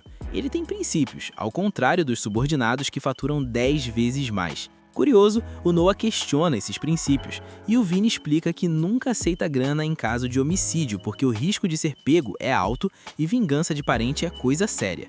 Ele só aceita quando a sentença é aquela zona cinzenta. O Noah vê potencial no cara e lança a braba. Assina um tratado garantindo que se o Vini tira 500 renes por fora, ele vai pagar 5.000. O cara vai ganhar 10 vezes mais, mas com uma condição: 0 suborno enquanto o Noah estiver no comando. O imperador tá de olho e o Noah não quer falhas. O Vini finalmente entende por que o moleque ganhou o título de príncipe sábio aos 6 anos e aceita, prometendo trabalhar só pro Noah.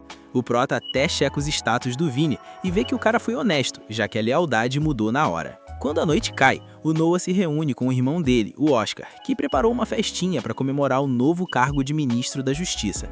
É uma conquista e tanto, já que depois do Aimee, o Noah é o segundo príncipe a virar ministro em 50 anos de reinado. O Oscar tá todo felizão, mas percebe que o Noah tá meio desconfiado. O nosso prota questiona por que nomearam 2 príncipes ministros tão em sequência. O Oscar brinca dizendo que é porque ele não é fofo o suficiente, mas o buraco é mais embaixo. A nomeação do Henry fez sentido por ter sufocado a rebelião, mas o Oscar não tem esse currículo.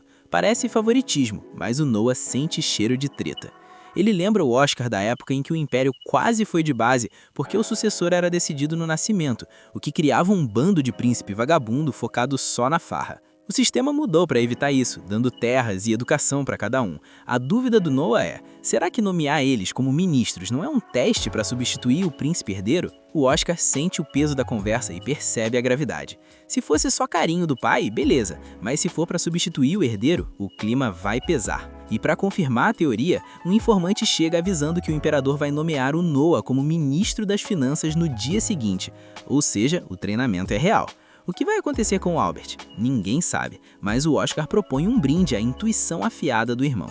Só que, paralelo a isso, o caos se instala. Um batalhão de soldados chega prendendo geral, criando um tumulto absurdo. Corta para a cena do braço direito do imperador, informando que prenderam 167 pessoas, incluindo um tal de Kiddis. O plano dessa galera? Obrigar o imperador a abdicar para virar emérito e forçar a subida do príncipe herdeiro ao trono. Eles confessaram tudo, o que deixa o imperador numa bad vibe tremenda. Pô, são 50 anos de reinado e ele não entende a pressa dessa galera. O conselheiro lembra que ainda não tem prova direta contra o príncipe herdeiro, mas é óbvio que tem dedo dele. O imperador decide não atacar o Albert por enquanto, mas manda executar o tal de Kidista e encerrar o assunto. A noite tá amarga, e o imperador pergunta sobre o Oscar.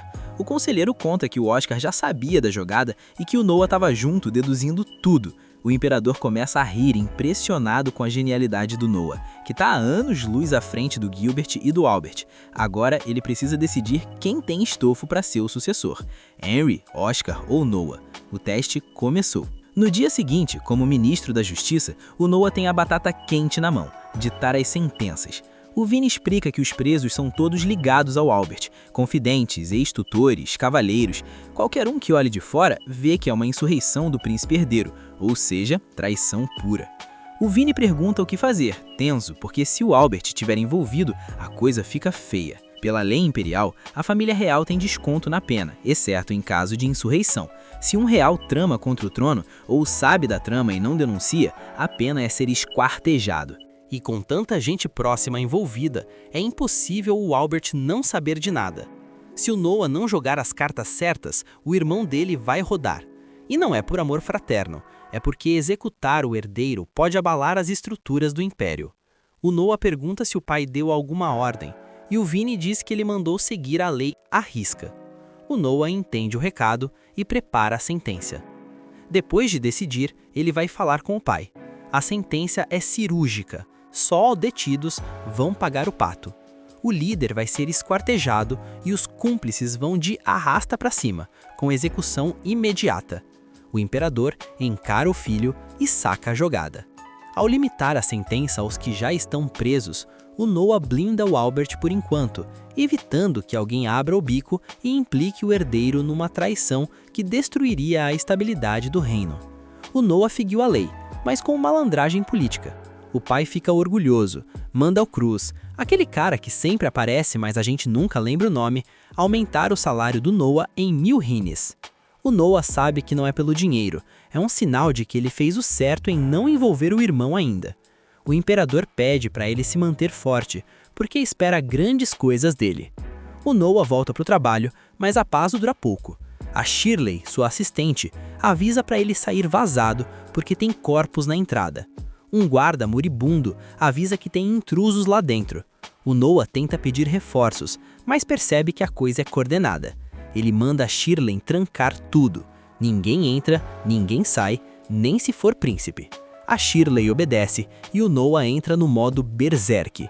Ele encontra um cenário de guerra, soldados abatidos e o invasor executando um prisioneiro. O Noah parte para cima, imobiliza o cara e impede que ele se suicide. Outros invasores aparecem e atacam em grupo, mas o Noah tá com a gameplay em dia e derruba geral, garantindo que fiquem vivos. O Vini chega, chocado com a habilidade do chefe. O Noah pede o relatório e descobre que mataram todos os detidos da insurreição, ou seja, queima de arquivo. Esses invasores são os limpadores do Albert. Aí o Noah toma uma atitude insana.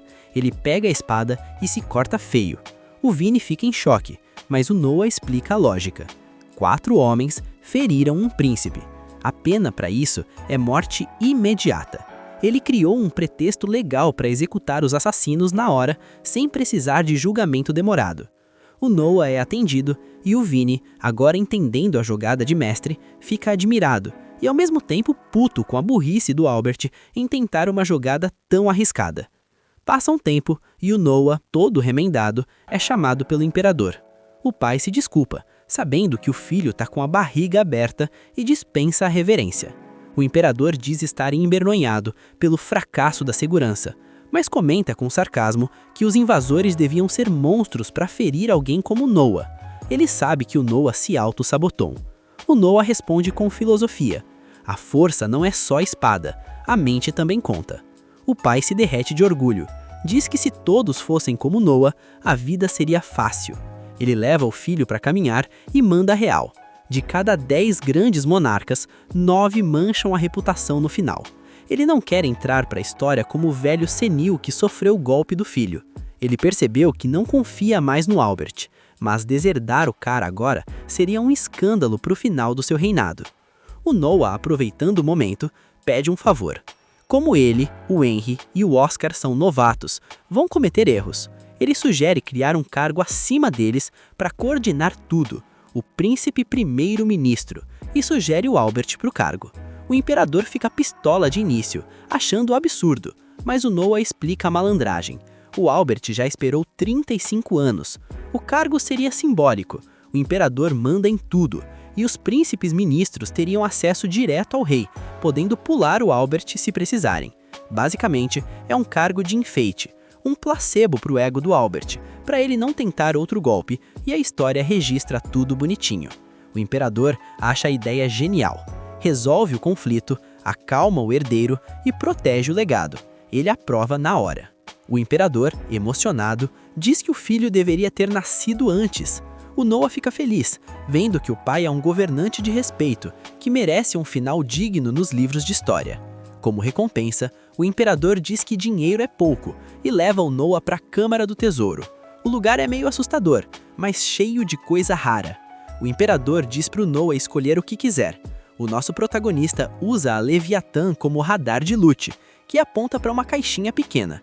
O problema é que assim que ele abre a caixa, ele é engolido por chamas. O nosso querido Noah não estava apenas treinando, ele estava travando uma batalha mental e espiritual dentro da própria consciência. Sabe aquele momento em que você sente que tem algo a mais dentro de você? Pois é, o Noah se deparou com um novo espírito, e o bicho era folgado.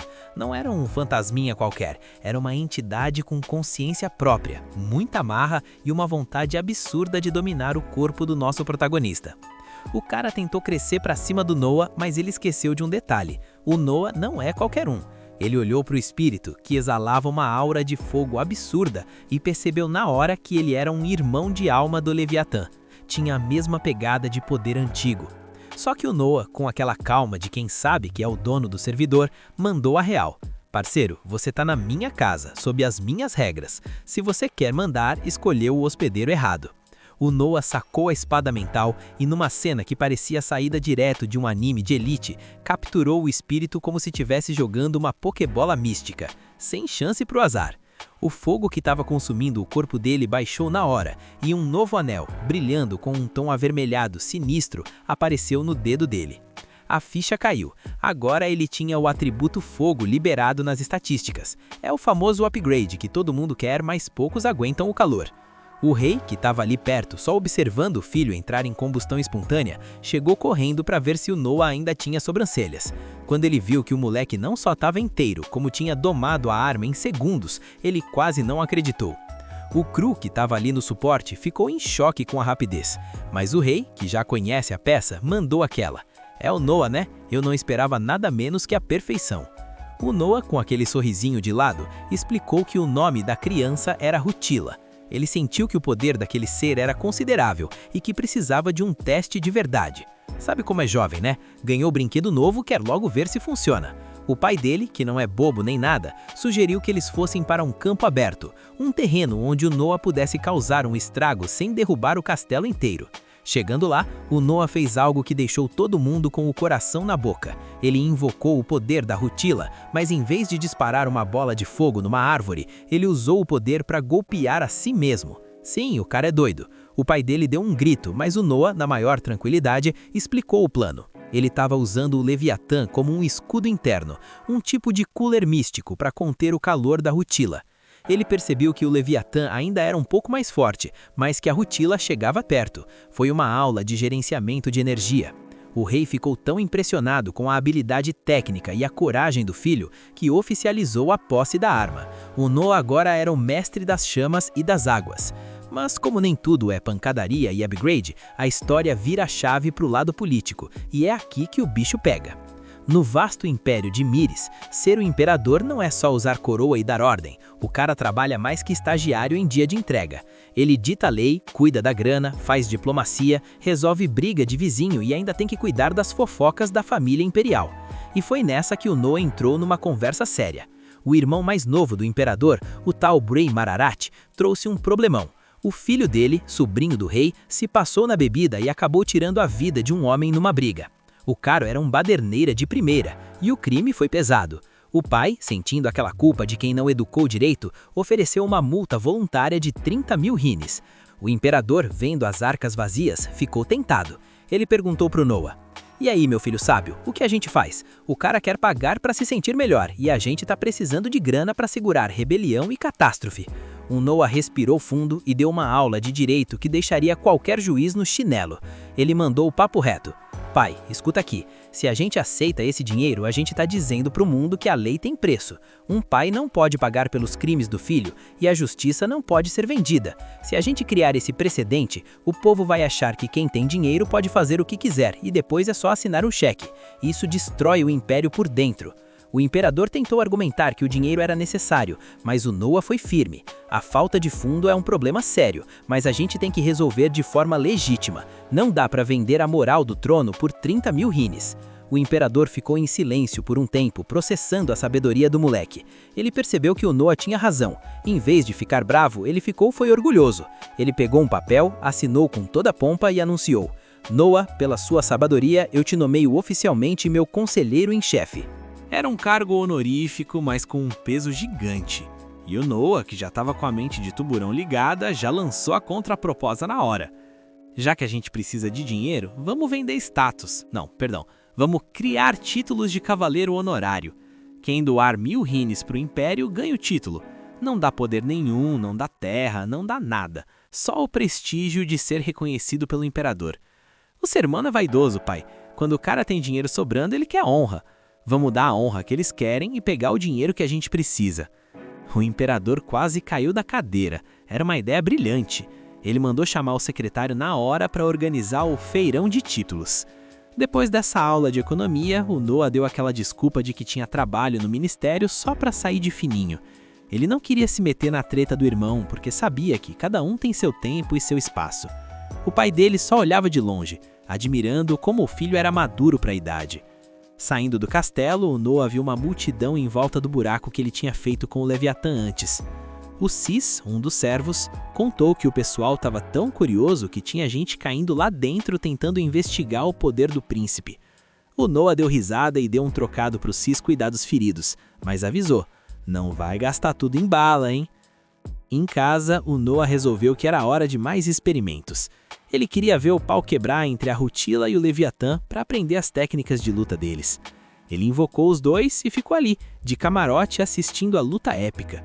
A nova serva dele quase teve um treco vendo aquela magia toda, mas o Noah acalmou a menina. Ele percebeu que a Rutila era competitiva demais e odiava perder. Esse treino deu resultado. Ele subiu do nível 2 para o 3, mas notou que estava ficando mais difícil evoluir lutando sempre contra os mesmos oponentes.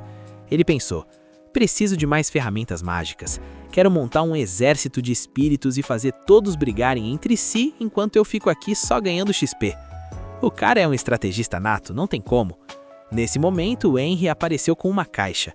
Era o aviso da primeira batalha real do Noah no Ninho de Monstros, um lugar gerido pelo ministério onde os príncipes provam seu valor. O Henry explicou que o número dentro da caixa diria quantos soldados o Noah poderia levar. O Noah abriu a caixa e o papel dizia apenas 1. O Henry quase teve um infarto. Ir sozinho para um ninho de monstros era suicídio ou um sinal de poder absurdo. O Noah, na maior inocência, perguntou: "Ué, só eu, tá bom?" A batalha acabou sendo adiada porque o imperador queria fazer um evento de gala para mostrar o poder do Noah para o império todo. Enquanto isso, o Noah foi dar uma volta na cidade e acabou se metendo numa confusão de rua. Um tal de Darren, que trabalhava para o príncipe Gilbert, estava sendo o maior babaca com um lojista, tentando roubar uma reserva de mercadoria na base do "você sabe com quem tá falando?" O Noah chegou chegando e mandou o cara parar. O Darren, cheio de si, disse que ninguém podia julgar ele porque ele era do ministério do príncipe Gilbert e só respondia por traição. O Noah não tancou. Ele deu uma aula de hierarquia pro cara. "Você é uma extensão do meu irmão e eu sou um príncipe. Se você não me respeita, você tá desonrando ele." O Darren continuou folgado e o Noah não teve dúvida. Mandou a Shirley dar uma lição no cara. E a Shirley não brinca em serviço. O castigo foi tão pesado que o Darren acabou indo de base ali mesmo, no meio da rua. O Noah sabia que isso ia dar conversa, então ele fez a jogada política perfeita. Ele se algemou, colocou uma cara de arrependido e foi até a casa do irmão Gilbert pedir desculpas por ter matado o servo dele. O Gilbert, que é outro cobra criada, percebeu que o Noah estava sendo estratégico. Ele fingiu que nem lembrava quem era o Darren e disse: "Ei, Noah, relaxa, esse cara era um lixo mesmo, eu já ia demitir, você me fez um favor limpando meu nome." Os dois trocaram elogios falsos, o Gilbert soltou as algemas do Noah e tudo ficou resolvido. O Noah explicou depois para Shirley: "Se eu não fizesse esse teatro, o Gilbert ia guardar rancor. Agora, como ele aceitou minhas desculpas em público, ele não pode mais tocar no assunto. É assim que a banda toca na nobreza." No dia seguinte, um cara chamado Don Oates apareceu na porta do Noah, impressionado com a justiça que ele fez na rua, e pediu para ser seu servo. O Noah aceitou, mas como ele é o mestre da desconfiança, já mandou o Dylan investigar a vida do cara até a 5ª geração. Um tempo depois, enquanto as criadas estão lá arrumando Noah, o Dylan chega com um relatório atualizado sobre o Don Oates. Sente o drama. Eles descobrem que o cara escondeu muito bem que os pais dele servem ao primeiro príncipe. O Dylan comenta que o primeiro príncipe com certeza deve ter mandado o cara como espião, mas o Noah já corta o papo e pede pro Dylan guardar segredo. Afinal, se o maluco for mesmo um X9, dá pra tirar muita vantagem da situação. O Dylan até joga um confete no Noah, elogiando que ele conseguiu gabaritar o espião só de bater o olho. Mas o Noah, na humildade, pensa que não é lá essa visão de águia toda. Foi só que depois de aceitar o sujeito como servo, os status dele simplesmente não mudaram. Nisso, o Dylan também avisa que o tesoureiro finalmente conseguiu botar as mãos no tesouro que ele estava procurando. Sem perder tempo, eles dão o passe livre, e quando o mercador se encontra com o Noah, ele já chega na maior reverência e pede para a servidão trazer a relíquia. Só de olhar para o formato já fica óbvio que é um quadro, e quando eles tiram o lençol, o Noah não ousa chegar perto. O mercador explica que a obra se chama Fuágua, pintada por um artista muito famoso, mas dá pra sentir de longe que não é um quadro comum. O vendedor não faz ideia de que a parada é amaldiçoada e pede um minutinho de paciência enquanto trazem uma réplica da peça. Ele mostra que a réplica foi feita na exata mesma época que a original, mas a versão autêntica parece ter uma aparência mais envelhecida. Aí a mente do Noah brilha. Ele entende que a obra original é uma pintura que envelhece de verdade, um detalhe que ele só notou graças ao Leviatã. Sem pensar duas vezes, ele ataca a pintura, mas em vez do quadro ir de base, quem sai de lá de dentro é a própria garota da pintura. O vendedor fica com a tela azul da morte de tanto choque, enquanto a mina do quadro só encara o Noah. Ela até tenta se comunicar, e por mais que nem a gente nem o vendedor entenda bulhufas, o Noah entende tudo perfeitamente e traduz a história. A obra foi pintada com o próprio sangue dela. Pelo visto, o artista tirou a vida da menina quando ela ainda era criança e misturou o sangue nos pigmentos. O Noah saca que ela quer retribuir o favor por ele tê-la libertado, então ele aproveita a deixa e pede que ela jure lealdade a ele. Ela aceita na hora e começa a entrar e sair do quadro como se fosse a coisa mais normal do mundo, enquanto o vendedor fica lá, sem conseguir acreditar. De quebra, com a aquisição da Fuágua, o atributo de terra do Noah ainda sobe um pouquinho. A garota então para de frente pro vendedor e usa o poder dela para se transformar todinha nele, uma habilidade que com certeza vai ser muito roubada pro Noah no futuro. Ele decide combar o poder do próprio anel na Fuágua e pede pro vendedor tocar nela. O cara toma um susto quando percebe que a garota agora é tangível, ou pelo menos a mão direita dela é. O Noah revela que até pode deixar o corpo todo dela físico, mas por enquanto é só um teste. Ele parabeniza o comerciante pelo trabalho impecável, avisando que vai pagar o preço que for, e ainda deixa o pedido de que ele consiga mais tesouros bizarros assim. Um tempinho depois, o Byron vai se encontrar com o Noah e aparece carregando um loot absurdo de mercadorias. O Noah já questiona o que é tudo aquilo, e o Byron responde que como a Ada caiu nas graças de sua majestade e foi nomeada consorte plebeia, ele trouxe aqueles presentinhos como um muito obrigado. O Noah lembra muito bem que a Ada é aquela mesma mulher que o Byron mandou pro palácio como criada uns 6 anos atrás, seguindo o próprio conselho do Noah pro imperador escolher ela. Ele comenta que o Byron tá sendo generoso até demais com os presentes, já que aquela pilha toda devia valer uns 30 mil rines. O cara se surpreende por ele ter cravado o valor exato, mas logo diz que não esperava menos dele. O Noah então explica que a Ada pode ter começado como consorte plebeia, mas com o tempo dá pra upar e virar consorte oficial. E olha como a hierarquia lá dentro funciona. Lá embaixo ficam as consortes plebeias e as secundárias, acima delas as oficiais. No topo da cadeia alimentar, como esposa principal, fica a imperatriz, e elas sobem de rank dependendo dos favores que ganham do imperador ou dos status dos filhos. A mãe do Noah, por exemplo, virou oficial quando ele ganhou o título de sábio. E como só pode ter uma imperatriz no servidor, ser consorte oficial é o level máximo que a maioria consegue. O Byron solta que agora é só rezar pra Ada receber ainda mais atenção do imperador, mas o Noah já dá um choque de realidade. A partir de agora, o que manda é política. Chamar a atenção do imperador é um atalho, mas o verdadeiro campo de batalha rola entre as próprias consortes. Ele lança a braba. Imagina o que rolaria se trocassem o perfume da Eida por um que o imperador odeia. Ele deixa bem claro que o harém imperial é um ninho de cobras, 1000 vezes pior que o mundo dos homens. Então, o Noah aconselha o Byron a começar a mandar fundos para Eida, porque agora que ele sabe que a guerra lá dentro é pura política, ele precisa jogar o jogo. O Byron agradece o toque e, já meio tenso, sai correndo para agilizar as coisas. Assim que ele vaza, o Noah chama a Soy e pede um favorzinho, levar uma carta e 10.000 rines para a mãe dele. A Soy topa, mas comenta que como é uma treta relacionada ao palácio, não seria melhor mandar o Dylan? O Noah explica que homens não podem pisar no harém. É por isso, inclusive, que ele só pode ver a mãe uma vez ao ano, porque na família imperial, os príncipes são separados das mães logo que nascem. Ele também pede para Soy entregar uma mensagem avisando que ele tá planejando proteger a Eida. A Soy entende a cal na hora. O Noah quer botar a mãe dele direto no meio do jogo político, porque é assim que a banda toca na família imperial. Lá dentro, status e interesse valem muito mais que afeto. Se a Eida subir de status, ela vira uma aliada fortíssima para a mãe do Noah. A Soy acata as ordens, mesmo sentindo que aquele mundo é um mundo aterrorizante. Quando ela já tá quase de saída, o Noah ainda pergunta como tá a mãe dela, e com um sorriso, ela conta que as duas estão super bem, tudo graças a tudo que ele tem feito por elas.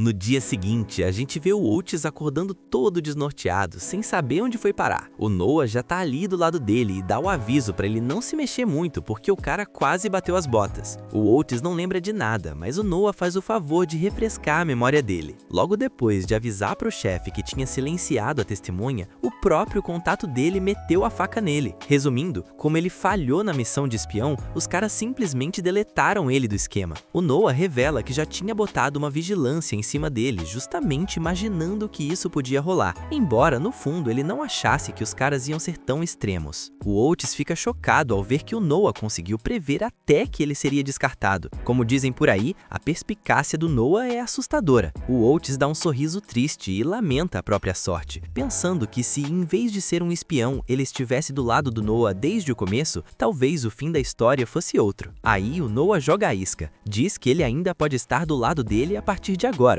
porque sente que se o destino fosse um pouquinho diferente, o Oates com certeza seria um dos homens dele. Ele manda a real de que ainda dá tempo de mudar o rumo da gameplay. O Oates, sem acreditar, pergunta se é sério mesmo. O Noah confirma, mas já deixa aquele aviso que dá calafrio. Quando o assunto é traição, ele é ainda mais implacável. Então, se o Oates for jurar lealdade, tem que saber que só a morte vai liberar ele do serviço. Mas em troca desse juramento, o Noah promete que nunca vai virar as costas para ele. O Oates desaba no choro e, cheio de gratidão, implora pro Noah aceitar ele como subordinado. Nisso, o Noah repara que o parâmetro de vento do Oates subiu, o que significa que o juramento é pra valer. Ele avisa que o primeiro passo é o cara focar na recuperação. Enquanto isso, o Noah vai fabricar uma identidade nova em folha, fazer uma família nobre falida adotar ele e ainda arranjar um cargo de funcionário público lá em Armélia para ele passar totalmente despercebido. O Oates agradece infinitamente e, de repente, lembra de um detalhe crucial. Para tentar pagar a dívida impagável que acabou de contrair, ele solta a bomba. O antigo mestre dele, o príncipe Gilbert, mandou um presentinho pro imperador. O texto não diz logo de cara o que é, mas a gente vê que o Noah fica em choque absoluto com a informação. Corta direto pro Palácio Imperial. O Noah tá lá, reunido com o pai, e pede na lata pro imperador parar de beber aquele álcool de Phoenix imediatamente. O imperador lembra que esse foi justamente o álcool que o Gilbert começou a mandar para ele naquele ano, produzido nas próprias terras do príncipe. Sem entender nada, ele pergunta o motivo pro filho. O Noah explica a mecânica do veneno. Se consumido sozinho, é um álcool super de boa, que até dá um buff e fortalece o corpo. O problema é que se ele for misturado com uma substância específica, vira um veneno letal. O pai pergunta que substância é essa, e o Noah revela o nome, Garra de Dragão. O imperador gela na hora e comenta que essa é exatamente a bebida que ele e o príncipe herdeiro costumam tomar na cerimônia anual em homenagem aos antepassados. Sente o drama da emboscada. O imperador explica que o fato deles estarem bebendo esse álcool o ano inteiro prova para todo mundo que a bebida em si não está envenenada. Por causa disso, ninguém jamais ia suspeitar que a mistura com a garra de dragão resultaria numa combinação mortal. E mesmo que alguém descobrisse, a desculpa estava pronta, ia parecer apenas um trágico acidente. O imperador entende que era o álibi perfeito para um assassinato. Ele pergunta se o filho tem certeza do que está está insinuando. O Noah não pisca e revela que testou a mistura num condenado à morte, prometendo a liberdade pro cara se ele sobreviver. Só que o efeito foi fulminante. O imperador junta as peças e percebe que se não fosse pelo save do Noah, tanto ele quanto o príncipe herdeiro teriam ido pro além na cerimônia. Sem perder tempo, ele manda o Cruz chamar o Henry e dá a ordem para as tropas cercarem e vasculharem cada milímetro da mansão do primeiro príncipe. Depois, ele pede pro Noah se retirar por hoje, avisando que mais tarde vai mandar a recompensa por ter salvado a vida dele. O Noah sai de cena e naquela mesma noite, o exército invade a mansão do primeiro príncipe com os 2 pés na porta. Graças à confissão do Bordon,